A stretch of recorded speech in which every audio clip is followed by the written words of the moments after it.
L'honorable Janine Mabunda, première citoyenne à exercer la très haute fonction étatique de présidente de l'Assemblée nationale en RDC, est partie de son poste suite à une pétition et un vote subséquent, transparent, ayant eu lieu le jeudi 10 décembre 2020. Cet événement est porteur d'une possibilité de dynamique politique nouvelle assortie des conséquences pouvant soit ébranler ou alors catapulter la RDC vers sa destinée. Force est de souligner à cet égard que le génie transformationnel d'un peuple réside aussi fondamentalement dans l'intelligence dont il fait preuve dans sa conceptualisation des événements de son existence collective. Cela influe sur ses pensées, ses idées et comportements, tant sociaux que politiques. Il nous faut donc une intellectualité transcendant les triomphalismes exubérants des uns, les récriminations internes des autres, les supputations populistes haineuses des réseaux sociaux, le pseudo-analyse souffrant des vacuités en référent conceptuel, ainsi que les spéculations médiatiques dénuées des facultés prospectives. En effet, cet événement mérite d'être intellectualisé dans la perspective de la République rationaliste comme une expérience démonstrative de la qualité de la démocratisation régénérative réalisée de 2001 à 2018 sous le leadership du président honoraire Joseph Kabila. Vérité historique inoxydable. En effet, en d'autres termes, après l'alternance présidentielle, la RDC est en train d'expérimenter l'éventualité, la possibilité de l'alternance parlementaire aussi civilisée. Sous d'autres cieux, une majorité qui perd un tel poste aurait actionné une dramatique implosion des violences. Sous cette lumière donc, la RDC a une fois de plus démontré qu'elle est une nation capable de réaliser des prouesses démocratiques incrémentales.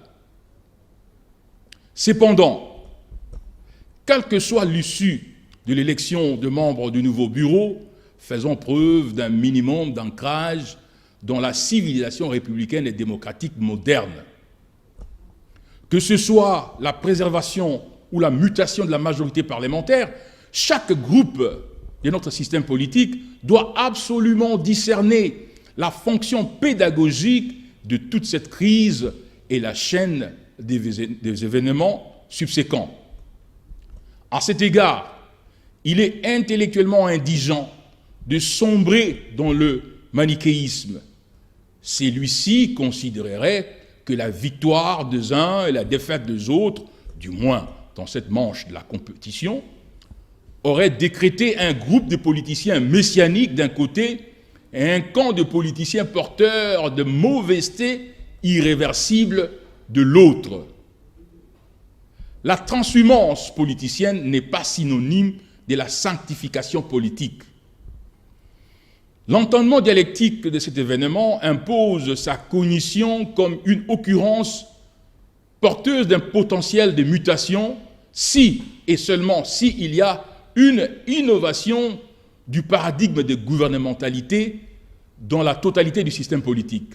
Tangiblement, par exemple, le FCC doit impérativement matérialiser sa transformation interne et nationale en force développementale, notamment dans les provinces.